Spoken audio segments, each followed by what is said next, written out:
and welcome to Transforming Language Education, the vodcast series where we will talk about the future of teaching, inquiry, and advocacy in language education. I'm Jen Crawford. And I'm Rob Philback. Please like or subscribe if you want to join us in helping to transform language education. Hello and welcome. Today on the show, we're excited to have Professor Francesca Ricciardelli, who's a USC lecturer of Italian and a PhD candidate at the Universitat Fabra in Barcelona, Spain. And this is part 2 in a 3-part series. And in this one, we're going to talk about intercomprehension. Francesca, that's a big word. Maybe you can just talk a little bit about what do we mean by intercomprehension? Thank you. Yes. Intercomprehension is a phenomenon that happens in our day-to-day life.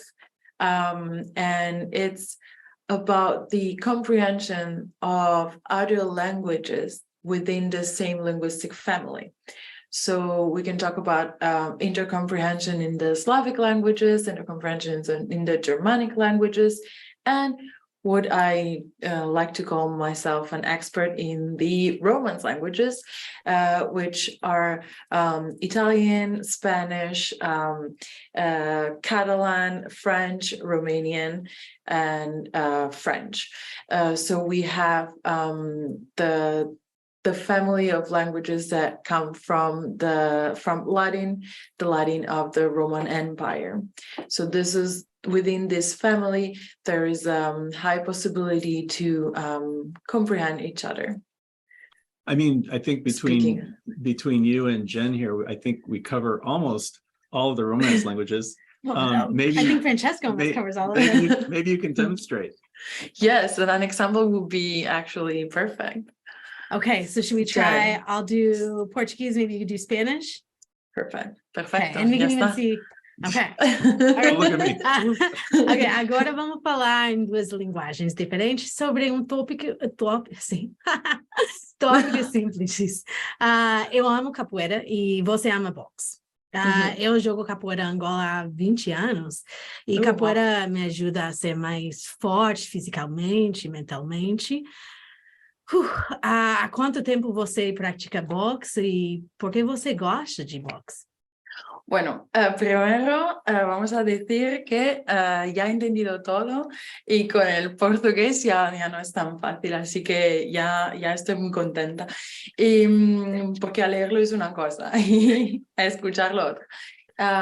Bueno, yo practico boxeo hace ya 3 años, ya lo practicaba antes, pero bueno, había interrumpido mi práctica y ahora son 3 años que lo practico otra vez. Y bueno, ¿por qué me gusta? No es que sea una persona violenta, para nada.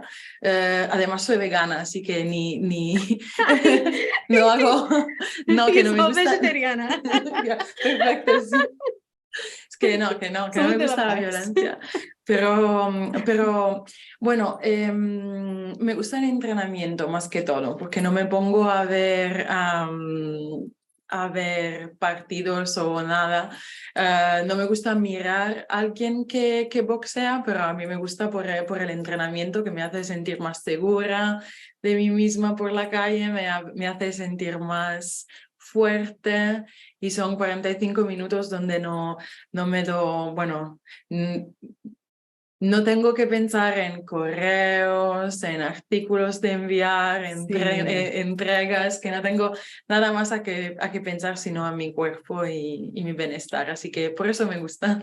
É isso, é uma coisa do corpo mesmo. Exato. Pra gente que gosta tanto do livro e de ler, escrever, estar no corpo, principalmente, é muito importante. Es muy importante, sí. Sas. All right, so what happened there? Back to English. So I think it worked, right? You understood what I said. I understood what you said. We were just talking about capoeira and boxing. Oh, Yeah. Fun, huh?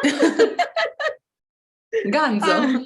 And you know, and it's interesting because even then, as I'm thinking about our upcoming conversations in Italian, I started to make some errors. Like I think I said something in Spanish along the way because I was listening. And I think it actually demonstrates, again, what we were talking about before, is that maybe the communication it's not to say accuracy isn't important. Of course it is for many of our students' professional and academic goals. However, we could communicate. Exactly. We perfectly understood each other. We talked about what we wanted to talk about, meaning my Spanish probably wasn't perfect either. And I was not looking for perfection. I was trying to make the point of telling you why I like boxing, why I don't like violence. It's the positive aspect of intercomprehension is not that we don't care about accuracy. It's just that it's not the main focus of intercomprehension. The main focus of intercomprehension is the comprehension itself. It's not even production. Production is not the first step when we have to learn a language. The very first step when we learn a language is the comprehension, because if we do not understand, we are not able to actually produce in that language. And this, what we had here is a perfect example of interactive intercomprehension, where I, who can understand Portuguese, but I cannot speak back in Portuguese, I know that I can still understand and use any other language of my linguistic repertoire, of the Romance languages, to have a conversation with Jennifer. That's why I was speaking Spanish, and she can understand Spanish and respond back in Portuguese, and that the communication was perfect. Well, was effective.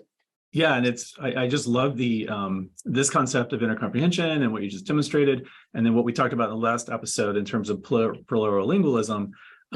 It's just very inspiring. And I think about my language learners that often talk about the shame they feel, international students who come with high degrees of proficiency and yet still feel shame because their language isn't quite right. And I'm just thinking so many language learners are in that context. So this is great. You're really helping us sort of lower those barriers that keep us from stepping out and trying, even if it's a very small effort.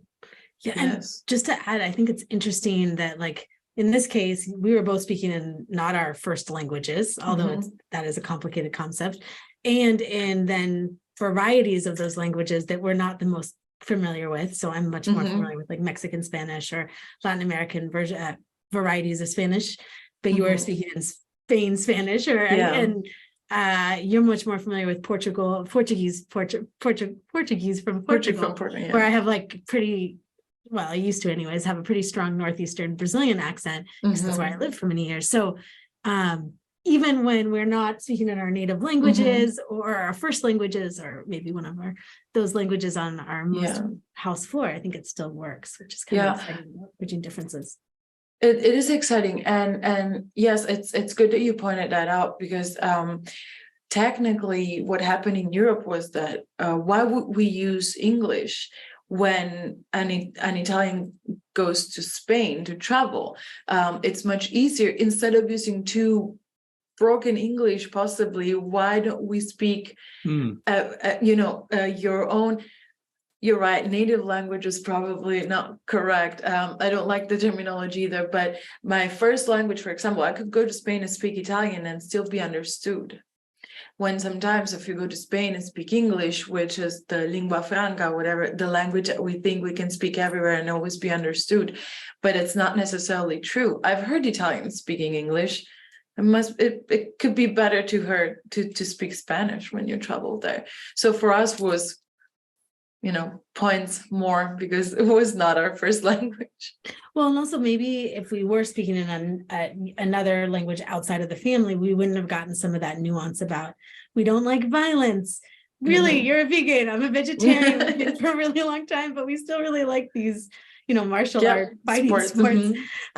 So I think it's kind of lovely also in terms of being able to share more about who we are and be these meaningful versions of ourselves in whichever language we're speaking. How do you see this as the differences between a speaker and a user of a language, especially in the European context?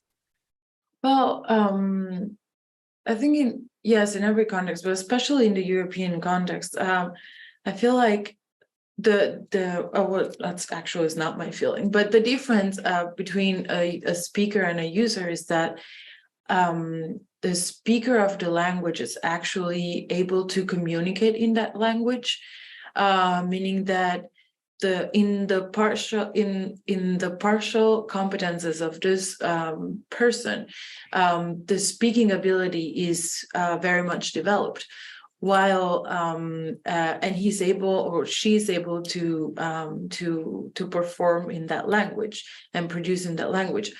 The user, and I call myself a user of the Portuguese language because as we've seen, I've understood your questions, Jennifer. So I'm a user of Portuguese, but I cannot call myself a speaker of Portuguese. So sometimes when people ask you, so how many languages do you speak? I always tend to, say, oh yeah, I do. I only speak this 5, but I can understand this. It's as a matter of fear, and it's what the fear that Rob was talking about, or shame that the students feel. Well, if we could start using the word user of a language, it would be much easier, and a lot of pressure would be gone for us and for our students most of all. So that's the main difference between speakers and users. And I feel like in Europe we have starting in the early 2000s, we have started to make a distinction, at least in academia. It's much easier to find papers talking about users and a little bit less of hablantes or speakers. Well, I'm really inspired and illuminated. Thank you for these great this great conversation and really helping us think about rethinking how we view ourselves and how we talk about other learners. This is great. Yeah, thank you. And on our next topic, we'll turn to, so what does this all mean in the language classroom, thinking about intercomprehension and plurilingualism? Thanks, Francesca. And I'm Jen, and this is Rob. And this concludes our session. Thanks for listening.